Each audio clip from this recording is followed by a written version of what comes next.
കൊല്ലത്ത് നിന്ന് യാത്ര തുടർന്ന് ബാലറ്റ് റൈഡർ ഇപ്പോൾ പത്തനംതിട്ടയിലാണ് എത്തി നിൽക്കുന്നത്. കുടിയേറ്റ കർഷകരുടെ കൈക്കരുത്തിൽ ഉരുവം കൊണ്ട പത്തനംതിട്ട, കർഷക സംഘങ്ങളുടെ സംഘശക്തിയിൽ, അതിനുശേഷം പ്രവാസികളുടെ പ്രയത്നത്തിൽ പുതിയ വഴിവെട്ടിയ പത്തനംതിട്ട. ശബരീശ സന്നിധിയുടെ നാടാണിത്. വാവൂര് പള്ളിയുടെ നാട്, പരുമല തിരുമേനിയുടെ ഖബറിടമുള്ള നാട്, പ്രത്യക്ഷ രക്ഷാ ദൈവസഭയുടെ നാട്, മാരാമൺ കൺവെൻഷനും പിന്നെ ചെറുകോൽപ്പുഴ ഹിന്ദുമത പരിഷത്തും ഒക്കെയുള്ള നാട്. ജാതി മത സാമുദായിക പരിഗണനകൾക്ക് പ്രത്യക്ഷ രാഷ്ട്രീയ സ്വാധീനമുള്ള പത്തനംതിട്ട.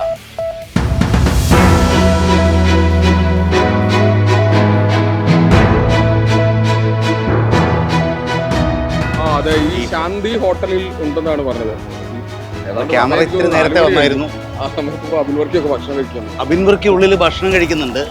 ഇതുവഴി ബാലറ്റ് റൈഡിന്റെ യാത്ര പോകുമ്പോഴാണ് അറിഞ്ഞത് സ്ഥാനാർത്ഥി ഇവിടെ ഉണ്ടെന്നുള്ള കാര്യം.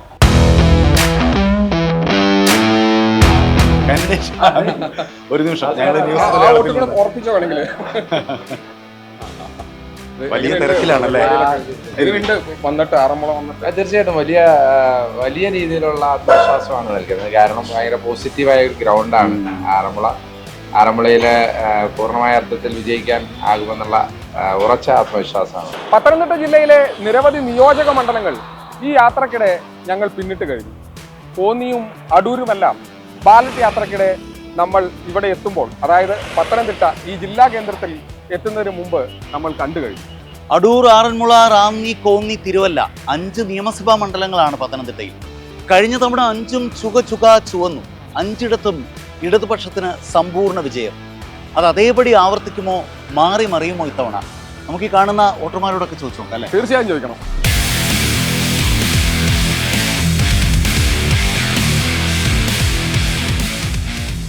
വികസനങ്ങളൊക്കെ കണ്ടില്ലേ?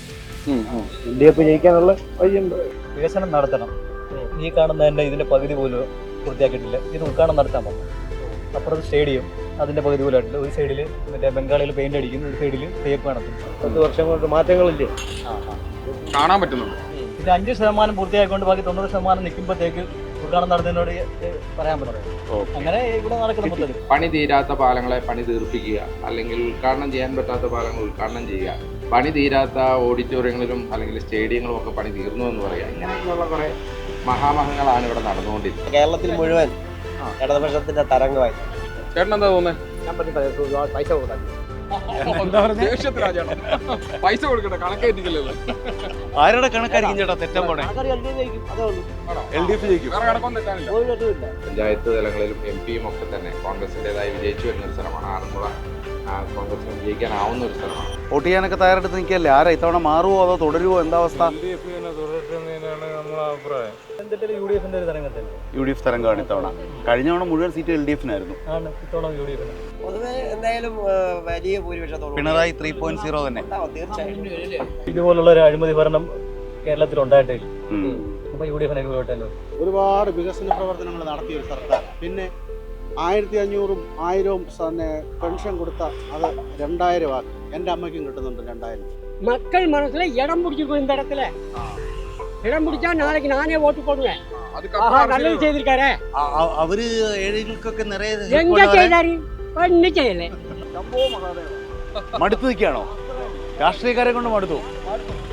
എന്തുകൊണ്ട് വീണ ജോർജിന് മീതെ അബിൻവർക്കി വോട്ട് ചെയ്ത് ആറന്മുളയിലെ ജനങ്ങൾ നിങ്ങളെ വിജയിപ്പിക്കണം, അല്ലെ വിജയിപ്പിക്കും? ഈ ജില്ലയുടെ എല്ലാ ഘട്ടങ്ങളിലും ഒക്കെ തന്നെ കോൺഗ്രസിൻ്റെതായ വലിയ രീതിയിലുള്ള ഒരു സംഭാവന ഉണ്ടായിട്ടുണ്ട് എല്ലാ വികസന പ്രവർത്തനങ്ങൾക്കും. പ്രത്യേകിച്ച് ശബരിമല പോലെയുള്ള ഒരു പുണ്യപൂങ്കാവനം ഇരിക്കുന്ന ജില്ലയാണ്. ഇതിലൊക്കെ തന്നെ എല്ലാ ഘട്ടങ്ങളിലും കോൺഗ്രസിന്റെ വികസന പദ്ധതികൾ നടപ്പിലാക്കിയിട്ടുണ്ട്. ആർക്കായിരിക്കും വോട്ട് ചെയ്യാം? ഇങ്ങനെയൊക്കെ ഈ കാൽക്കുലേഷൻ ഒക്കെ ഉള്ള ഒരാൾ കാൽക്കുലേഷനുള്ള നമ്മൾ മൊത്തത്തിൽ ഇങ്ങനെ നോക്കും, ആരാണ് നമുക്ക് നല്ലത് ചെയ്യുന്നത് അറിയാൻ പറ്റുമല്ലോ. അതാരാ ചെയ്യുന്നത്? ലെഫ്റ്റ് ആണോ, UDF ആണോ, BJP ആണോ? അത് നമ്മുടെ പേഴ്സണല്ലേ വോട്ട് ചെയ്യുന്നത്. ഞങ്ങളെ കോന്നി കൊമ്പൻ ജയിക്കും. ജനീഷ് കുമാർ കോന്നി കൊമ്പൻ എന്നാണ് അറിയപ്പെടുന്നത്. ഇത്തവണ അബിൻവർക്കി 100% തന്നിരിക്കും. സ്റ്റാലിനാ വിജയ്? സ്റ്റാലിൻ റിപ്പീറ്റ് പറ. ஸ்டாலின் வரதுக்கு வாய்ப்புண்டு. विजय எப்படி இருக்கு? விஜய் வரதுக்கு வாய்ப்பில்லை.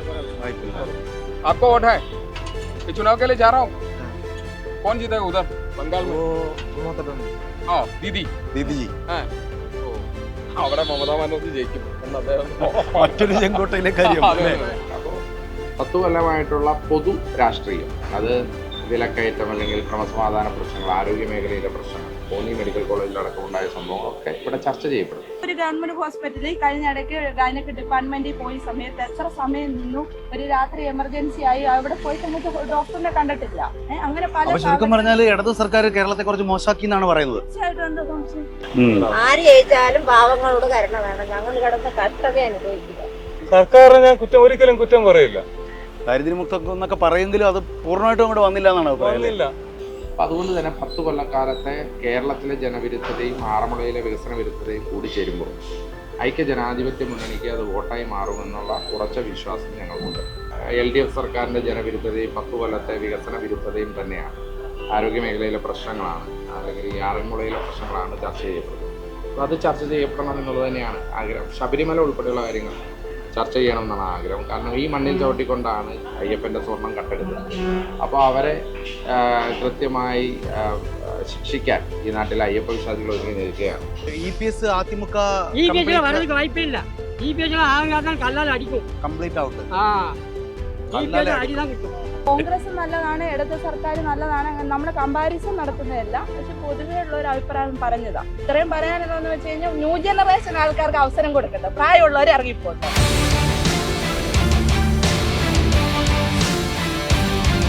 വെളിച്ചം മങ്ങി, തെരുവ് വിളക്കുകൾ തെളിഞ്ഞു. പക്ഷേ തെരുവിൽ രാഷ്ട്രീയം തിളച്ചൊഴുകുന്ന ഈ തെരഞ്ഞെടുപ്പ് കാലത്തുടനീളം ബാലറ്റ് റൈഡർ യാത്ര തുടരുകയാണ്. പത്തനംതിട്ട ജില്ലയുടെ അഭിമാന സ്തംഭമായ ഗാന്ധി സ്തൂപത്തിന് മുമ്പിൽ നിന്നും തൽക്കാലത്തേക്ക് വിടാം.